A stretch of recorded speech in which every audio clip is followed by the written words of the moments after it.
हाँ बोल रहा हूँ। कहाँ पे? एमआई इलाके में? ठीक है, ओके सर। हरीश की गाड़ी एमआई इलाके में देखी गई है सर। एमआई इलाके में? हाँ सर। शेर जरा नक्शे में चेक करो, एमआई इलाके में हरीश कहाँ जा सकता है? सर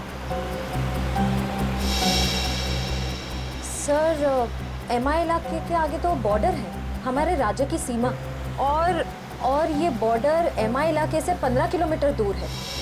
तो ये उड़ान भर के हरीश अपना घोंसला कहीं और बनाना चाहता है? और सर उड़ान भरने के लिए पास में ही एक रनवे और एयरफील्ड भी है। फिर तो सर ये शहर से नहीं, देश से बाहर निकलने का प्लान बना रहा होगा। तो चलो इसके प्लान का आज क्लाइमैक्स कर देते हैं।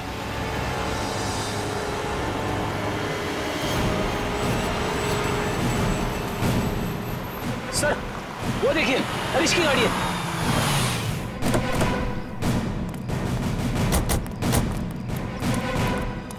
सर गाड़ी तो खाली है सर, तो लगता है भाग गया है हरीश। लगता है वो एयरफील्ड की तरफ गया है। चलो लेट्स गो।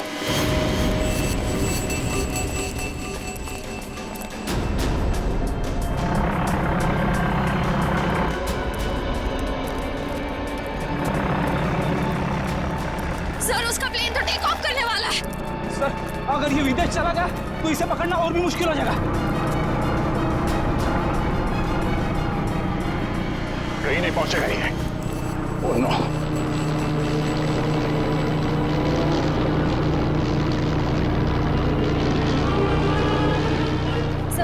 सर हम कंट्रोल टावर से पता कर सकते हैं कि ये प्लेन किस दिशा में और कौन से देश की तरफ गया है।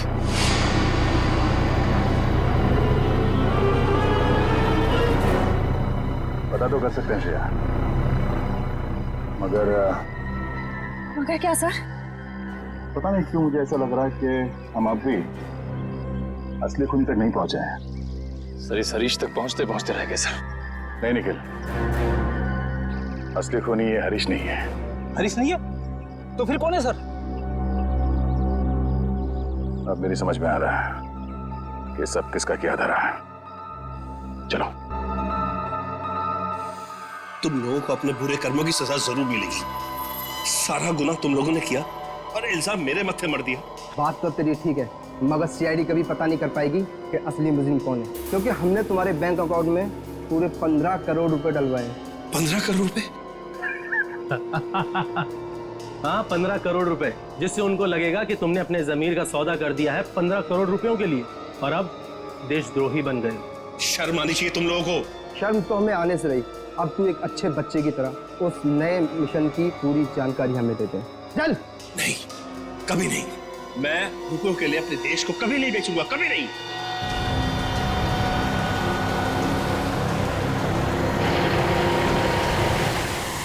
देख, मैं तुझे आखिरी बार बोलता हूँ, बता दे, जिंदा छोड़ दूंगा तुझे, वरना तुम्हारे मरने के बाद वो जानकारी तो हम हथिया ही लेंगे। एक गद्दार की जिंदगी जीने से एक देशभक्त की मौत मरना मुझे ज्यादा गवारा है, समझे तुम लोग? हाँ, मगर अफसोस, कानून और देशवासियों की नजरों में तू हमेशा एक गद्दारी कहलाएगा। नहीं रहेगा। कोई अपनी जगह से नहीं लेगा। क्या नीचे हाथ खोलो। उठ। बस।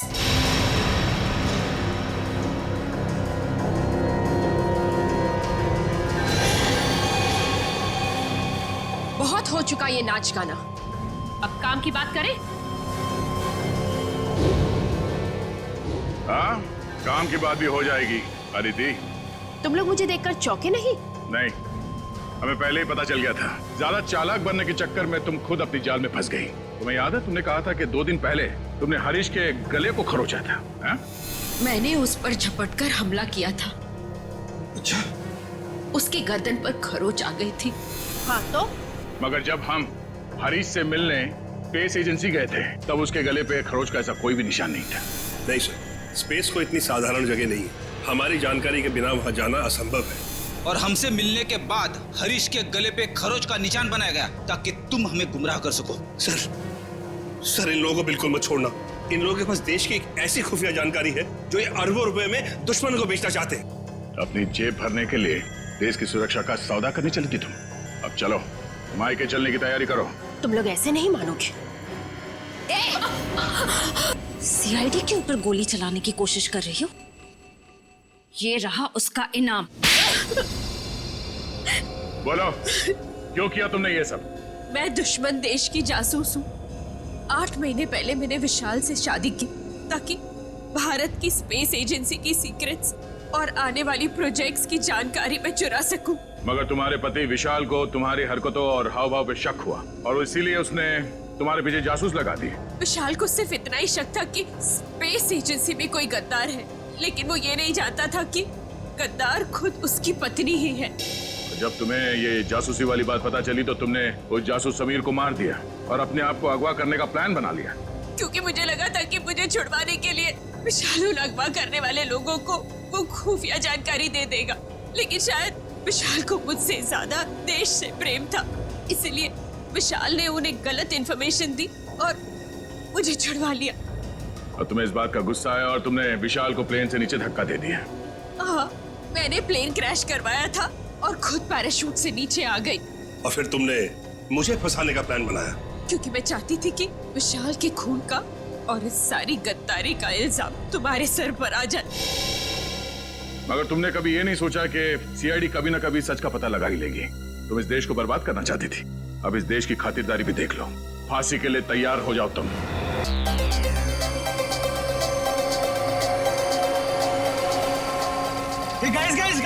गाइस, हम लोग कितना खुशनसीब है कि अब से कुछ ही देर में हम लोग मीटियोर शावर देखेंगे, और वो भी एकदम लाइव। ऐसा पहली बार हो रहा है गाइस, लाइफ में ऐसा नजारा दोबारा देखने को नहीं मिलेगा। ये देखो, अमेरिका में भी शुरू हो गया मीडिया शावर। अरे हमें इंग्लैंड के आसमान में भी दिखाई दे रहा है। अगला नंबर हमारे देश इंडिया का है दोस्तों। तैयार हो जाओ आसमान में प्रकृति की आतिशबाजी देखने के लिए। वो देखो, शुरू हो गया।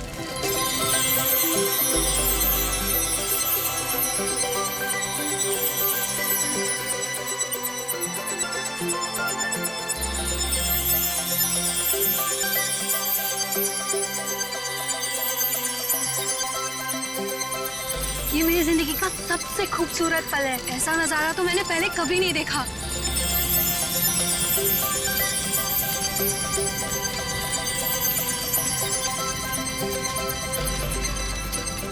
हे गाइस, वो देखो, आसमान से शायद कुछ गिर रहा है।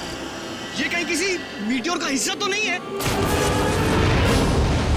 वो देखो, वहां गिरा। चलो देखते हैं। ये तो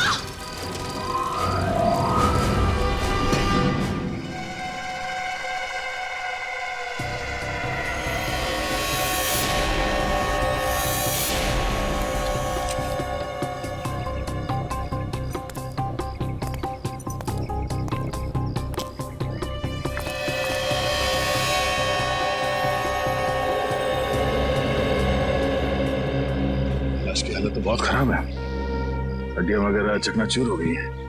हाँ सर, लेकिन ऐसा तो तभी हो सकता है जब कोई काफी ऊंचाई से गिरा हो। लेकिन सर, यहाँ कोई बिल्डिंग तो है नहीं, चारों तरफ खुला मैदान ही है। लाश आसमान से गिरी है, वरना इसकी इतनी बुरी हालत नहीं होती।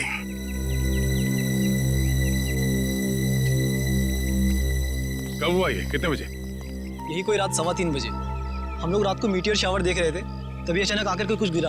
और हमें लगा मीटियोर शावर का ही कुछ हिस्सा होगा, लेकिन जब पास जाके देखा तो लाश थी। सर, जब लाश ऊपर से गिर रही थी तब ये जल भी नहीं रही थी। अच्छा, ये केस कुछ ज्यादा ही पेचीदा लगता है। देखते हैं डॉक्टर सालुंके क्या कहते हैं इस लाश को देख के। चलो।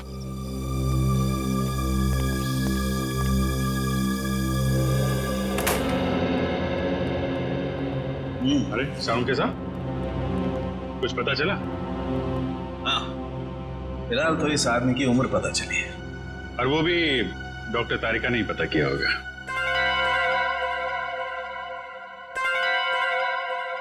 मैंने पता किया है। आपने किया है? जी हाँ। कोई शक है आपको? नहीं, शक की क्या बात है, आपने पता किया होगा तो ठीक ही किया होगा। वैसे क्या क्या पता क्या किया आपने? पता ये किया कि इस आदमी की उम्र 120 साल है। क्या 120 साल का बुजुर्ग आदमी इतनी ऊंचाई से गिर के मर गया? क्यों? कहीं लिखा हुआ है कि 120 साल का आदमी ऊंचाई से नहीं गिर सकता? आप लोगों से कुछ गलती तो नहीं हो गई? आप एक काम कीजिए, तारिका जी से कंफर्म कर लीजिए। बताओ भाई ने। हाँ अभिजीत, इनके एक्सरे स्कैन्स देख लो। देखो, ये देखिए, इनकी हड्डियां काफी कमजोर हो चुकी थी, जैसे कि उम्र के साथ साथ होता है। और टिश्यूज को हुए नुकसान को देखकर हमने अंदाजा लगाया कि इनकी उम्र तकरीबन 120 साल के आसपास रही होगी। अच्छा, वैसे कितनी ऊंचाई से गिरे होंगे ये? फिलहाल ये बता पाना मुश्किल है। सर हो सकता है इस आदमी को किसी हवाई जहाज से फेंका गया। सर वो केस याद है ना आपको, जब एक लाश को हेलीकॉप्टर से फेंका गया था?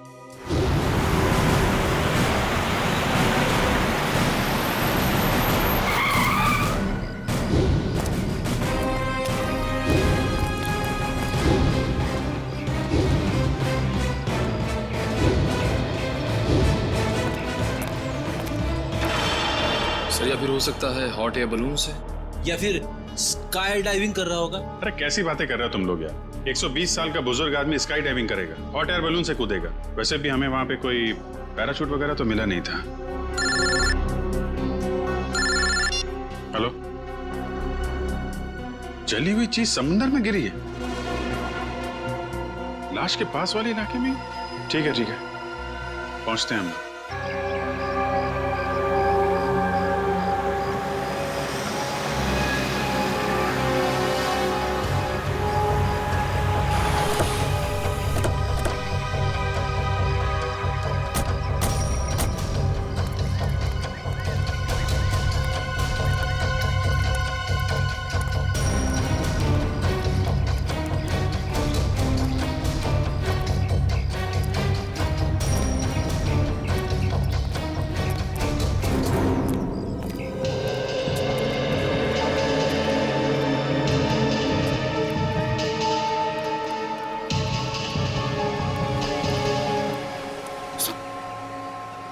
कुछ पता चला क्या गिरा था समुद्र में? नहीं सर, समुद्र में क्या गिरा अब तक कुछ पता नहीं चला।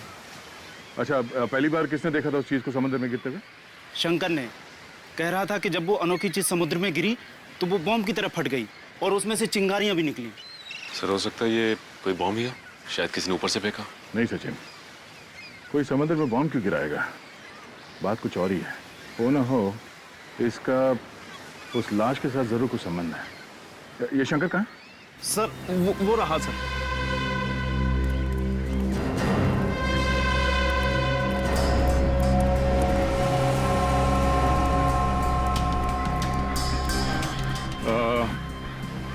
तुम शंकर हो?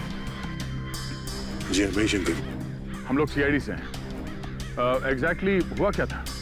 सर करीब रात के 3 बज रहे थे, मेरी बीवी जोर जोर से खर्राटे भर रही थी, इसलिए मुझे नींद नहीं आ रही थी। क्या आपकी वाइफ भी खर्राटे मारती है?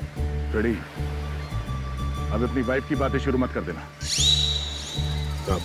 हाँ, क्या कह रहे थे आप? नींद ना आ पाने की वजह से मैं कुछ देर बाहर टहलने निकल आया, तभी अचानक मैंने देखा कोई बड़ी सी चीज जोर से छपाक करके समुद्र में गिरी। एक बहुत तेज रोशनी हुई, जैसे किसी ने आग का गोला दरिया में फेंक दिया। सर हो सकता है कि अंतरिक्ष से कोई उड़न तस्तरी गिरी होगी समुद्र में, और वो 120 साल का आदमी वो भी उड़न तस्तरी से ही गिरा होगा, फ्लाइंग सॉसर से। रेडी, मैंने तुमसे क्या कहा अभी? थोड़ी देर के लिए मौन व्रत रखो, समझे? सॉरी। जी कहिए। मैं समुद्र के नजदीक आया, ये जानने कि आखिर हुआ क्या है। तभी दूर एक आदमी की परछाई दिखाई दी। आदमी की परछाई? तुमने उसका चेहरा देखा? नहीं साहब, अंधेरा बहुत था, सिर्फ परछाई दिखी। वो आदमी समुद्र से निकला और वहां उस तरफ चलकर जाने लगा। फिर क्या हुआ? मैं उस आदमी का पीछा करने लगा क्योंकि मुझे शक था, पर वो आदमी वहां सड़क पर चलकर एक कार में बैठ गया और चला गया। कार का नंबर देखा है तुमने? नहीं साहब, नंबर तो नहीं देखा, लेकिन हाँ वो सिल्वर कलर की बैक्स्टर गाड़ी थी। उसने गाड़ी चाबी से खोली या? नहीं साहब, वो कार उसकी नहीं थी, क्योंकि उसने बहुत तिगड़म करके कार का दरवाजा खोला था। सर फिर तो कार चोरी की होगी। Thank you. अब ये पता करना पड़ेगा कि शहर में कितनी सिल्वर रंग की बैक्स्टर कार है जो चोरी हुई है और उनके नंबर्स क्या क्या हैं। सर स्पेक्ट्रोमीटर टेस्ट की रिपोर्ट आ गई है। देखिए मुझे लाश के कपड़ों में से क्या मिला है। क्या मिला है?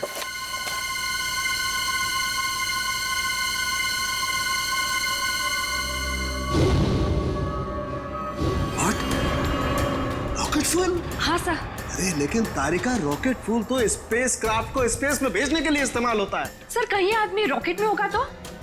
नहीं, रॉकेट में होगा तो भी क्या है, रॉकेट में होने से इसके कपड़ों पर रॉकेट फ्यूल कैसे आ सकता है Tarika? It is not possible. नहीं नहीं, ये कुछ और ही चक्कर है। क्या? Oh my God, oh my God, ये कैसे हो सकता है? वो कैसा? ये मैंने क्या कर दिया?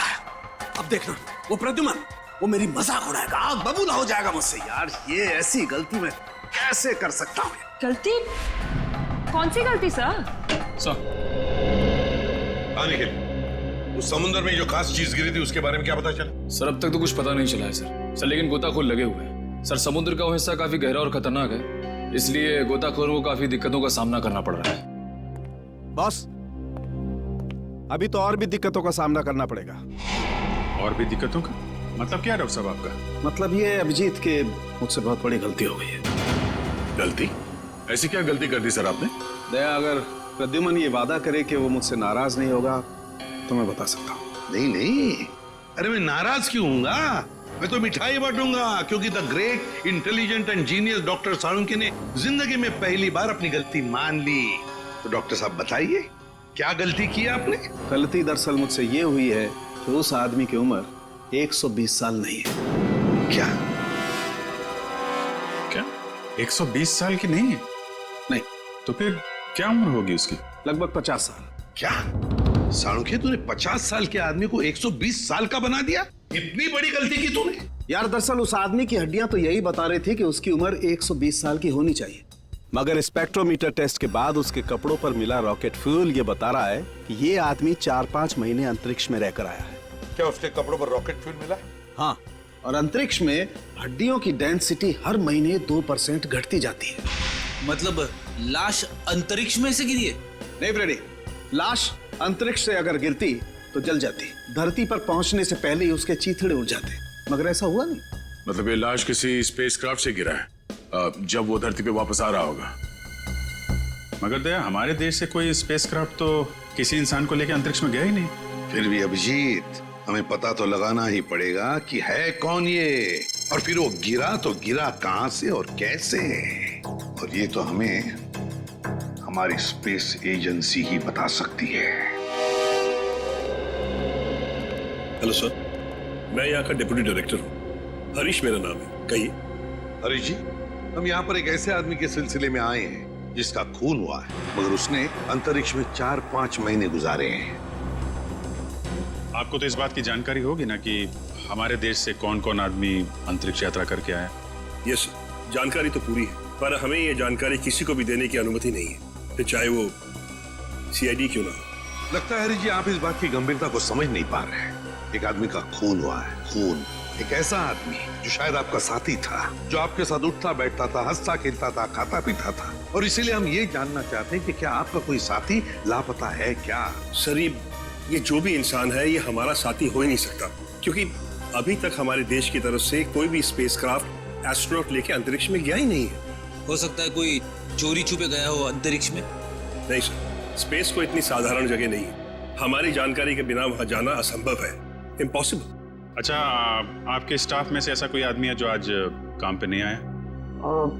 सर, विशाल सर काम पे नहीं आए हैं। विशाल काम पर नहीं आया? अच्छा, क्या विशाल कभी अंतरिक्ष में गया था? हाँ सर, विशाल सर बहुत साल पहले अंतरिक्ष में गए थे, लेकिन किसी और देश की तरफ से। एक्चुअली सर, वो हमारे यहाँ का हेड इंजीनियर है। यहाँ के हर प्रोजेक्ट की शुरुआत उसी की देखरेख में होती है। 3 साल पहले 5 महीने के लिए वो अंतरिक्ष में गया था, जॉइंट नेशन स्पेस प्रोग्राम के तहत। अच्छा, गया था। अभिजीत, साळुंखे ने भी तो यही कहा कि वो इंसान 4-5 महीने के लिए अंतरिक्ष में था।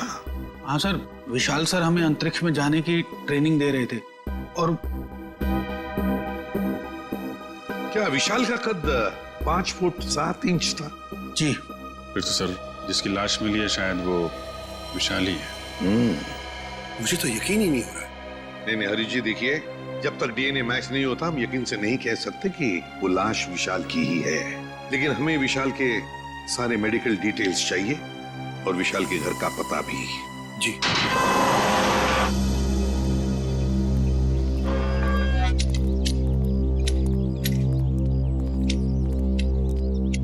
सुनिए, ये विशाल का घर है ना? जी, घर तो विशाल साहब का ही है, लेकिन वो घर पर नहीं है। हाँ वो तो पता है हमें, लेकिन क्या विशाल जी के कोई घर वाले या परिवार वाले, कोई दोस्त वगैरह आसपास रहते हैं क्या? जी, विशाल साहब की पत्नी अदिति मेम साहब तीर्थ गई हैं। आप लोग? हम लोग सीआईडी से। सीआईडी? जी। कहिए क्या बात है? आप कौन है? आपका नाम क्या है? जी, मेरा नाम बिरजू है। अच्छा, देखो बिरजू, हमें एक लाश मिली है। लाश? और हमें शक है कि वो लाश विशाल जी की है। ये कैसे हो सकता है? विशाल साहब नहीं मर सकते। देखिए, आप संभालिए अपने आप को। फिलहाल हमें सिर्फ शक है कि ये लाश विशाल जी की है। हो सकता है कि ये लाश किसी और की हो। भगवान करे वो लाश विशाल साहब की ना हो। वैसे आखिरी बार कब देखा था तुमने विशाल जी को? कब मिले थे उन्हें? कल सुबह जब मैं काम पर आया था तो विशाल साहब ने मेरी बाहर से ही छुट्टी कर दी थी। घर के बाहर से ही छुट्टी दी? क्यों? किस लिए? जी पता नहीं, ऐसा पहले कभी नहीं हुआ है। मैंने विशाल जी से कहा कि मैं घर की सफाई कर देता हूँ, झाड़ू पोछा कर देता हूँ, मैं फिर चला जाता हूँ, लेकिन उन्होंने मुझे घर में घुसने ही नहीं दिया। आपको उन्होंने घर में घुसने ही नहीं दिया? जी हाँ, उनका बर्ताव बड़ा अजीब सा था। जब उन्होंने अदिति मेम साहब के तीर्थ पर जाने की बात कही तो मुझे बड़ा अजीब सा लगा। मुझे यकीन ही नहीं हुआ। लेकिन क्यों? क्योंकि अदिति मैडम इस तरह अचानक कहीं नहीं जाती। अगर वो शहर से बाहर कहीं जाती भी हैं, तो महीनों पहले वो अपनी तैयारी पूरी कर लेती हैं। अच्छा, साहब ने तुम्हें घर के अंदर आने से मना कर दिया। वैसे बिरजू, हम घर के अंदर देखना चाहते हैं। तुम्हारे पास घर की चाबी तो होगी? जी हाँ। हम ये देखना चाहते हैं ऐसी क्या वजह थी जो साहब ने तुम्हें घर के अंदर आने से मना कर दिया। जी अभी खोलता हूँ।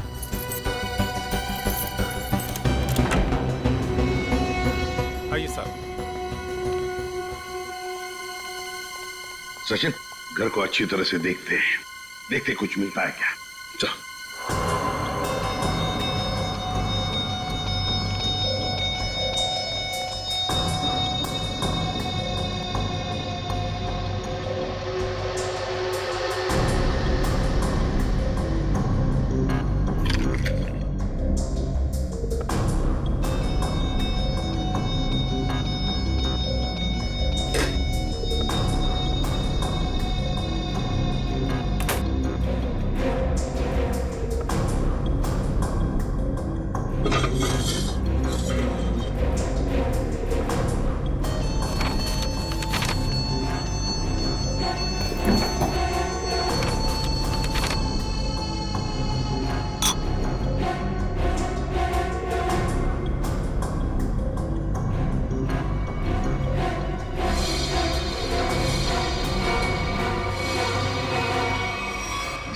कागज के टुकड़े पर कुछ हल्का हल्का सा लिखा हुआ है।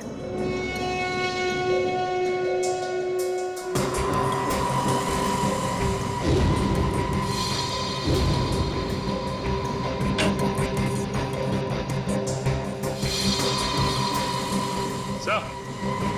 हाँ सच। ये देखिए सर, जूतों के निशान। वो इस खिड़की से इस घर के अंदर आया है। इसके जूते के निशान इस पेपर पे भी है सर। सचिन, घर की हालत को देखकर तो ऐसे नहीं लगता कि घर में कुछ चोरी हुई है, लेकिन जो भी इस घर में इस खिड़की से घुसा है तो या तो इस घर का आदमी है या फिर कोई ऐसा आदमी जो इस घर के बारे में और घर के लोगों के बारे में अच्छी तरह से जानता है और किसी खास मकसद से ही इस घर में घुसा है, किसी खास मकसद से। दया, वो चोरी हुई गाड़ी के बारे में क्या पता चला? सर, जगह जगह पुलिस चेकिंग कर रही है, बहुत जल्द गाड़ी मिल जाएगी। साळुंखे, तू यहाँ क्या कर रहा है? वो लगता है फिर से गलती करके आ गया ये। यार प्रद्युमन, तुम कभी सुधरोगे नहीं क्या यार? अरे यार मत। नहीं, कोई मजाक नहीं। ठीक है, आगे से तुम किसी ऐसे इंसान से काम कराओ जिसने अपनी जिंदगी में कभी कोई गलती नहीं की। मैं जा रहा हूँ, बाय। अरे सर, डॉक्टर तारिका। क्या? मेरे कहने का मतलब है सर कि तारिका जी अकेली पड़ जाएंगी अगर आप चले गए तो। अच्छा, तो मतलब आपको तारिका जी की फिक्र है, सालुके की फिक्र नहीं है ना? ठीक है, तो मैं जा रहा हूँ। ठीक है, बाय। यार लेकिन जो बात बताने के लिए आया था वो तो बता के जा। वो आप इनकी डॉक्टर तारिका जी से पूछ लीजिएगा। मैं जा रहा हूँ, बाय। अच्छा ठीक है, बाय। 1 मिनट में वापस आ जाएगा। हाँ दया। देखा, देखो दया, मैं ना सिर्फ और सिर्फ तुम्हारी वजह से वापस आया हूं। हाँ, क्योंकि मैं जानता हूं एक सिर्फ तुम हो जो मुझे अच्छी तरह से समझते हो। बाकी ये लोग तो मेरी नौकरी छीनने पर लगे हुए हैं। सर वो मैं नहीं, कुछ कहने की जरूरत नहीं दया, मैं तुम्हें बहुत अच्छी तरह से समझता हूँ। वैसे समझता मैं इन लोगों को भी बहुत अच्छी तरह से हूँ। वैसे दया, जो बात तुझे बताने के लिए आया था जरा पूछ ले, क्या बात है? सर देखो दया, जो लाश आप लोगों को मिली थी ना, उसका डीएनए मैच हो गया है और वो लाश विशाल की है। क्या? विशाल की है? मतलब हमारा शक सही निकला? बिल्कुल। और जो जूतों के निशान आपको विशाल के घर से मिले थे, वो किसी ऐसे आदमी के हैं जो एक पांव से लंगड़ा के चलता है। ये कैसे पता चला सालुंके सर? देखो, जब कोई इंसान लंगड़ा के चलता है तो उसका एक पैर पर वजन ज्यादा होता है और दूसरे पैर पर वजन कम होता है, और इसीलिए दोनों पैरों का अलग अलग निशान पड़ता है। वाह सालुंके साहब, वाह, बड़ा तगड़ा ऑब्जर्वेशन है आपका। Thank you. समझ था क्या है? वैसे सालुंके यार, वो कागज के टुकड़े जो मिले थे विशाल के घर से, उन पर कुछ लिखा हुआ था, वो क्या है?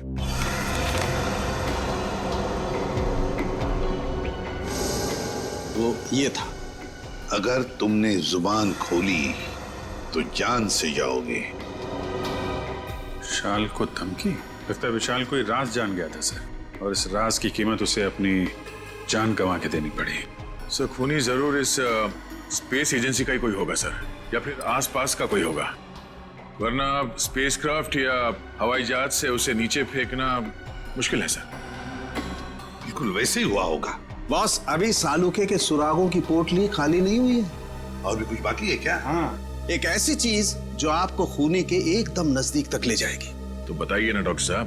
देखो दया, इन लेटर्स को गौर से देखो। इस आदमी ने ये लेटर्स कैपिटल में लिखे हैं ताकि अपनी हैंडराइटिंग को छुपा सके, लेकिन इनको जरा गौर से देखो। ये लेटर्स कहीं कहीं पर हिले हुए हैं, कमजोर है। मुझे लगता है इस आदमी का हाथ कांपता था जब ये लिखता था। कमाल है सर, धमकी भरा खत लिखता है और लिखते वक्त हाथ भी कांपता है। डर की वजह से? बिल्कुल सही फ्रेडी, डर की वजह से ही।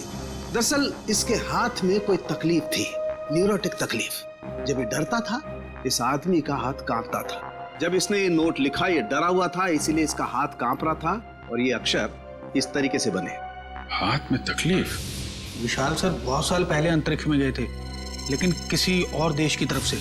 सर वो घटोत्कच, विशाल का असिस्टेंट। विशाल कुछ लोगों को ट्रेनिंग दे रहा था अंतरिक्ष में जाने के लिए।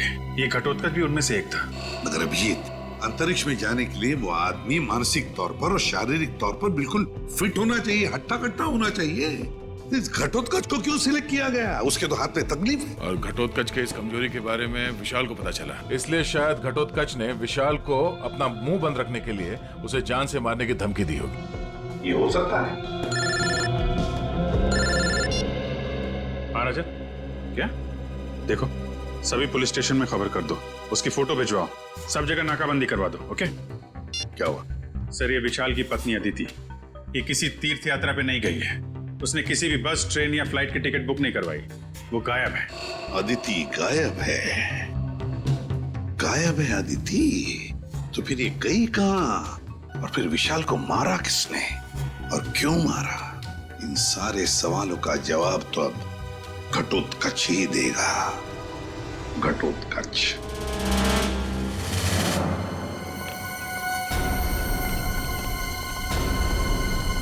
सर ये घटोत्कच का घर सर।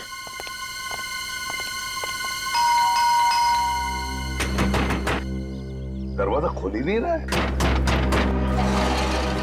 पीछे से कुछ आवाज है? हाँ।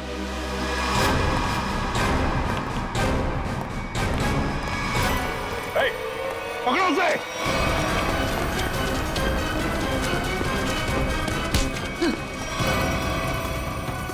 सीआईडी से भाग रहा है? कहाँ भाग रहा है? मुझे छोड़ दीजिए सर, मैंने कुछ नहीं किया सर। कुछ नहीं किया तो भाग क्यों रहा था? हैं? मैं जानता था सर कि आप लोग मुझ पे शक करेंगे। आप लोग मुझ पे शक करेंगे? शक नहीं करेंगे तो क्या पूजा करेंगे? हाँ? तुमने विशाल को चिट्ठी भेजी थी ना, धमकी भरी। अगर तुमने अपना मुंह खोला तो जान से जाओगे। भेजी थी या नहीं? बोल। हाँ सर, वो खत मैंने लिखा था सर, लेकिन वो मेरी भूल थी जो मैंने गुस्से में की थी सर। मैंने विशाल सर को नहीं मारा था। ऐसी कहानी हम लोग बहुत सुन चुके हैं, समझे? मैं सच कर रहा हूँ सर, मैं तो 3 दिन पहले विशाल जी के घर पे गया था उनसे माफी मांगने के लिए। तुम यहाँ पर क्यों आए हो?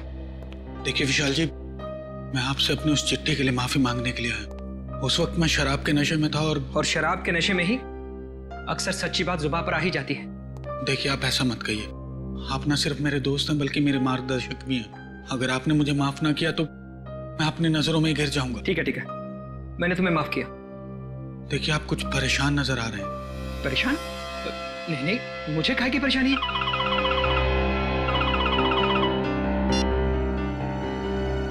हेलो जी, ठीक है, आप जैसा कहेंगे मैं बिल्कुल वैसा ही करूंगा, लेकिन मेरी पत्नी पर कोई आंच नहीं आनी चाहिए। आदिति किडनैप हो गई और फिर किडनैपर आदिति को कोई नुकसान ना पहुंचाए, इसलिए विशाल ने ऐसी कहानी बनाई कि आदिति तीर्थ यात्रा पर चली गई। दया का फोन आ गया। अच्छा, चोरी की गई गाड़ी का पता चल गया। एक्सीलेंट।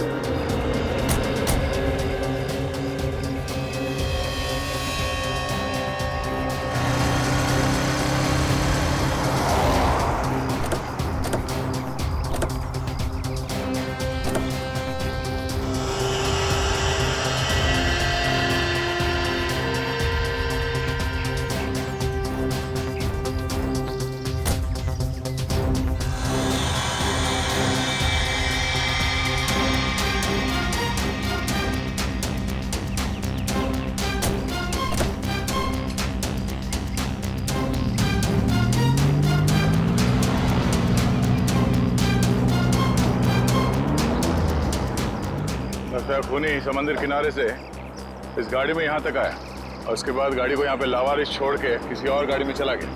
लेकिन सर गाड़ी में तो कुछ भी नहीं मिला।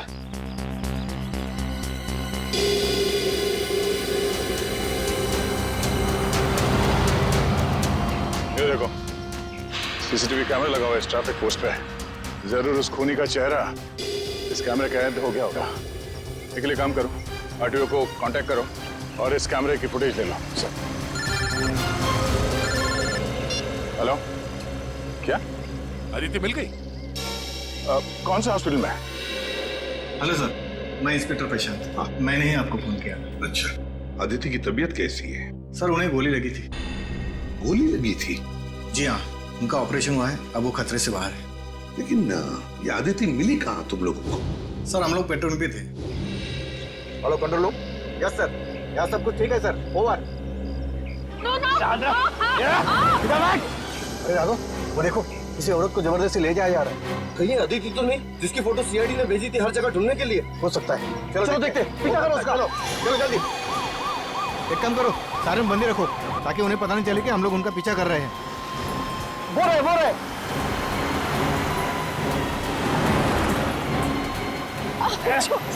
जाने दो मुझे, जाने दो ना मुझे।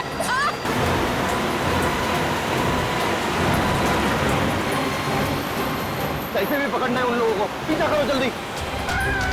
वो देखो, टेप ले लो।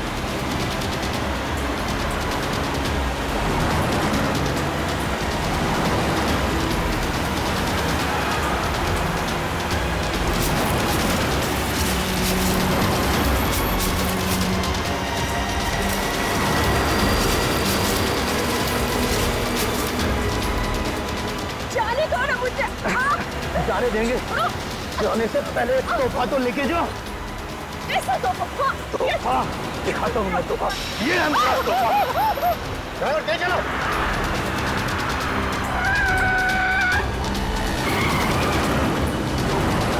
और तेज ड्राइवर।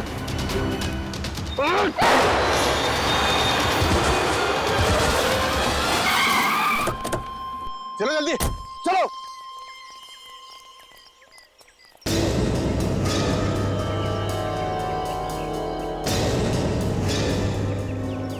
नो, ये तो आदिति ही है। इसे तो गोली लगी है। चलो जल्दी से हॉस्पिटल लेके चलते हैं। चलो। उस कार को हमने रोकने की बहुत कोशिश की सर, मगर हमारा ज्यादा ध्यान अदिति जी की तरफ था, इसलिए वो लोग हमारे हाथ से निकल गए। तुम लोगों ने बिल्कुल सही किया। गाड़ी का नंबर तो नोट किया होगा? नहीं सर, उस गाड़ी की नंबर प्लेट पे मिट्टी लगी हुई थी सर, इसलिए हम लोग आधा ही नंबर देख पाए। Good job. Thank you. हम लोग आदित्य से मिलते हैं। जी सर।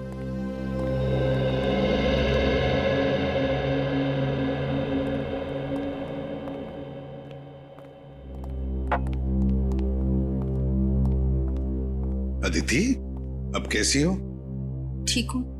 आप कौन? मैं एसीपी प्रद्युमन, सीआईडी से। सीआईडी से? मेरे पति कहाँ हैं? बहुत जल्दी आ जाएंगे। बस एक बात बताओ, ये सब कैसे हुआ तुम्हारे साथ? 2 दिन पहले जब मैं सब्जी मंडी से घर लौट रही थी, कुछ लोग मुझे अपने गाड़ी में डालकर साथ ले गए। उनमें से किसी का चेहरा देखा आपने? नहीं, उन्होंने अपने चेहरे पर मास्क डाल रखा था। ओह, मास्क पहन रखा था। वैसे कहाँ लेकर गए वो तुम्हें, कुछ बता सकती हो? पता नहीं, उन लोगों ने मुझे कुछ खिलाकर बेहोश कर दिया था। एक अंधेरे कमरे में रखा था और वो मुझे विशाल के काम के बारे में सवाल पूछ रहे थे। विशाल के काम के बारे में? तो तुमने क्या कहा? मैंने उन्हें कहा कि विशाल अपने काम के बारे में मुझसे कोई बातचीत नहीं करते, लेकिन उन्हें लगा कि मैं झूठ बोल रही हूँ। नहीं आदित्य, देखो जिन्होंने भी ये किया है ना तुम्हारे साथ, उनको हम कड़ी से कड़ी सजा दिलवाएंगे, ये मेरा वादा है। आप उन्हें मत छोड़िएगा। वो लोग देशद्रोही है। कुछ देर बाद उनका बॉस भी उसी कमरे में आया और उसने मुझसे कहा कि विशाल मुझसे ज्यादा अपने देश से प्यार करते हैं। मैंने उन्हें जवाब दिया कि मुझे गर्व है कि विशाल पहले एक अच्छे नागरिक है और फिर एक अच्छे पति। बिल्कुल सही कहा तुमने, बिल्कुल सही कहा। और सच कहूं, हमें भी तुम पर गर्व है, क्योंकि तुमने ये सब किया ना इसकी वजह से। अच्छा बताओ, क्या तुमने उस आदमी का चेहरा देखा? नहीं सर, उसने भी अपने चेहरे पे मास्क डाल रखा था, लेकिन हाँ, गुस्से में आकर मैंने उस पर झपटकर हमला किया था। अच्छा? उसकी गर्दन पर खरोच आ गई थी। उस आदमी के गर्दन पर खरोच आई थी? तो फिर सचिन, जरूर आदिति की नाखून में उस आदमी की चमड़ी के अंश होंगे। उस आदमी के चमड़ी के अंश होंगे। हाँ निखिल, ट्रैफिक सिग्नल का फुटेज रेडी है? हाँ सर, रेडी है। चलो देखते हैं।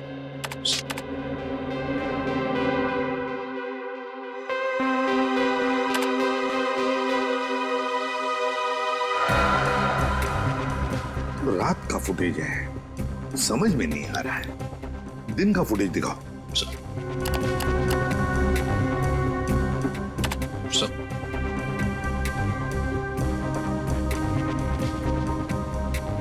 कोई आदमी गाड़ी की तरफ चलते हुए आ रहा है।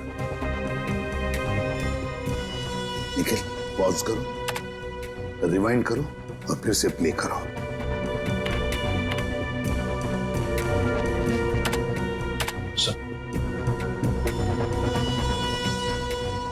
और जो जूतों के निशान आपको विशाल के घर से मिले थे, वो किसी ऐसे आदमी के हैं जो एक पांव से लंगड़ा के चलता है।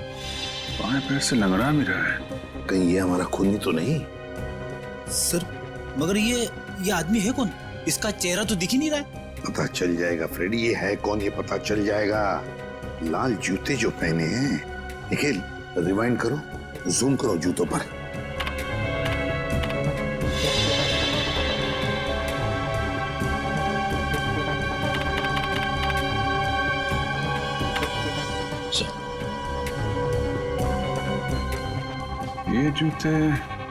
ये जूते मैंने कहीं देखे हैं सर। देखे? कहां पर? किसके पैरों में? सर, आज विशाल सर नहीं आए हैं। समीर, विशाल का असिस्टेंट सर, और वो लंगड़ा के भी चल रहा था। विशाल का असिस्टेंट समीर। अरे, दरवाजा तो खुला ही है। हाँ, कौन खून? चौकन ना रहना, लगता है किसी को घसीट के ले जाया गया है यहां से उस तरफ।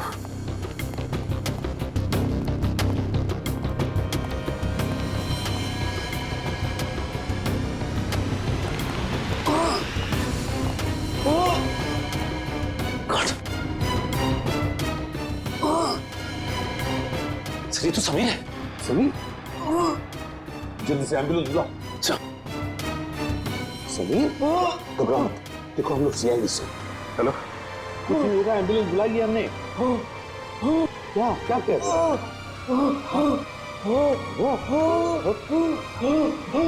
क्या बताओ बताओ। Sameer, Sameer, okay thank you.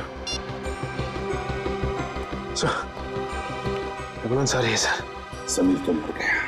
My God sir, हम तो सोच रहे थे कि ये समीर ही गुनहगार है, लेकिन यहाँ तो समीर का ही किसी ने खून कर दिया। वही तो, इस शतरंज के खेल का असली खिलाड़ी तो कोई और ही है, कोई और ही है। समीर के घर में से जो डॉक्यूमेंट्स मिले उससे पता चलता है कि समीर विशाल के लिए काम करता था, जासूस था वो विशाल का। दुनिया के सामने समीर विशाल का असिस्टेंट और असली काम जासूसी। एग्जैक्टली। और जब विशाल को पता चला कि स्पेस एजेंसी में कोई गद्दार है जो वहां की खुफिया इंफॉर्मेशन बाहर भेज रहा है, तो बस उसका पर्दाफाश करने के लिए उसने समीर को रख लिया काम पर, जासूस बनाकर। और इसीलिए समीर ने भी हमें कुछ नहीं बताया, क्योंकि विशाल ने उसे ऐसा करने से मना कर दिया था। हाँ, दया जब विशाल का खून हुआ तब शायद समीर तहकीकात करने के लिए विशाल के घर गया। पर जैसे ही खूनी को लगा कि समीर उस तक पहुंचने वाला है, उसने समीर का भी खून कर दिया। बॉस, आसानों की अदिति के नाखूनों में चमड़ी के अंश मिले? हाँ मिले ना, उसके नाखूनों में चमड़ी के अंश मिले। तो जब मैं आप लोगों को बताऊंगा कि उस चमड़ी का डीएनए किसका था, आप लोग दंग रह जाएंगे। डॉक्टर साहब, रियलिटी शो के विनर का नाम अनाउंस करने जैसा सस्पेंस मत बढ़ाइए, नाम बताइए ना प्लीज। बॉस, उस आदमी का नाम है deputy director Harish. Hello sir, मैं यहाँ का डिप्टी डायरेक्टर हूँ, हरीश मेरा नाम है। क्या डेप्यूटी डायरेक्टर हरीश? तभी तो समीर मरते वक्त हाँ हाँ हाँ ऐसे कर रहा था। क्या क्या कह रहे? समीर कहना चाहता था हरीश, वो हरीश का नाम लेना चाहता था। Deputy director Harish, space agency का deputy director Harish. Excuse me sir, आप लोग यहाँ? जरा हरीश जी को बुलाइए। कहाँ है वो? सर, वो तो कुछ ही घंटे पहले चले गए। चले गए? कहाँ गए, कुछ पता है आपको? नहीं सर, वो बड़ी जल्दी में थे, इसलिए बिना कुछ बताए निकल गए। कोई बात नहीं, हम पता लगा लेंगे। उनके गाड़ी का नंबर दीजिए।